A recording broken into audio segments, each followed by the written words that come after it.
The house that's always cold, Jessica Dawson needed a change. A painful breakup, a dead-end job, and a gnawing emptiness inside had pushed her to leave the city. When she found a listing for a Victorian home in a quiet countryside town, -17 Ashcroft Lane, for a shockingly low price, she didn't ask too many questions. The photos were beautiful. The house had character. It felt distant from everything. When she arrived at the real estate office to pick up the keys, the older woman behind the desk, Mrs. Henderson, hesitated. "You're here for Ashcroft Lane?" "Yes, that's right." Mrs. Henderson glanced over her glasses. "You're not from around here, are you?" "Nope. I'm moving in today." "That's fine. I'm used to cold." The air was cool, even though it was early autumn. She pulled up the gravel driveway. The house stood at the top of a gentle hill. A large, 3-story Victorian with boarded-up windows and peeling paint, but still somehow proud. She stepped out, key in hand.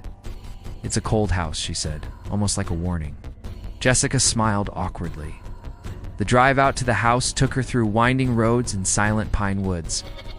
Books still lined the shelves, and a coat hung by the door as if someone had left just yesterday. When she opened the front door, a wave of icy air greeted her. The air inside bit at her cheeks. "Damn," she muttered. She checked the thermostat, already set to 24 degrees Celsius, but it felt closer to 5. She cranked it to 28 and started exploring. The furniture was old but intact. The place was dusty, but not abandoned. That night, Jessica wrapped herself in 3 blankets and curled up in the master bedroom. "I don't know. Like it's rejecting warmth. Never seen anything like it. It's just a story. But some stories start somewhere." Her breath clouded in the air. The heating system was running, but the house remained cold as a morgue. She couldn't sleep. Around 3 a.m., she heard creaking above her. Slow, deliberate footsteps. But after he left, she began to wonder. She held her breath. One stood out. Eliza Dawson, age 7, deceased 1901. Cause of death: exposure. "Hello," she called. No answer. The next morning, she called in a gas technician. The man checked the furnace, the pipes, the walls. "Everything's fine," he said, puzzled. "Heat's flowing, radiators are warm. The house just isn't holding it." "What does that mean?" He scratched his head. He lingered for a moment before leaving. "People say someone died in this house. A little girl.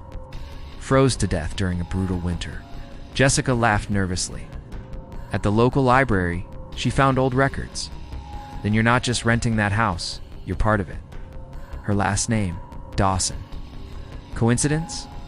She kept digging. The librarian, a local historian named Harold, approached her. Behind her in the reflection stood a small girl, pale, wet hair hanging over her face. When she turned around, no one was there. "You're staying in the Ashcroft house?" "Yes. You should leave." "Why?" "Because that house keeps secrets. It keeps the cold. Always has."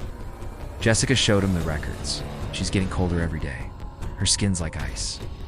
One night she followed the sound to a wall in the parlor, directly behind the fireplace.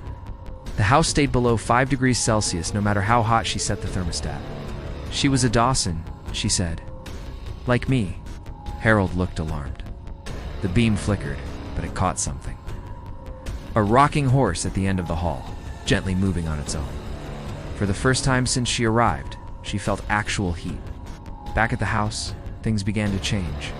The radio in the kitchen turned on by itself, playing static and distorted whispers. "She's cold. Still cold. ... Never warm." The mirror in the bathroom fogged up, even though the room was already freezing. On the surface, words appeared. "Get out." Jessica gasped. She wiped the glass. She started recording everything. Temperature readings, sounds, reflections, Eliza. Late one night, she heard a child's voice near the stairs. "Are you my mother?" She ran up the stairs, flashlight shaking in her hand. In the attic, she found a leather-bound family journal hidden in the wall behind loose boards. It belonged to Eliza's mother. She keeps saying the walls are whispering, that the house speaks. "I think she's sick, but the doctor won't come this far." The final page was ripped out. "If you dare." Jessica kept waking in the middle of the night, shivering, hearing footsteps and humming. Using a crowbar, She tore away part of the wooden paneling. Behind it, she found a hollow space.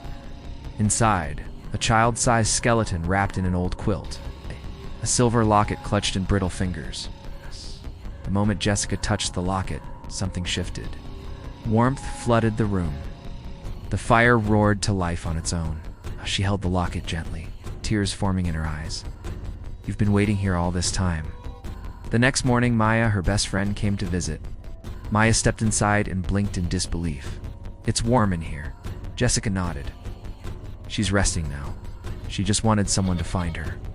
As they sat by the fireplace, sipping hot coffee, the silence felt peaceful. Almost too peaceful. But as the camera slowly panned to the staircase, a small figure stood at the top, translucent, smiling. She didn't seem angry, just ... present. Jessica looked up, met her eyes, and whispered softly, "Some houses aren't haunted by ghosts.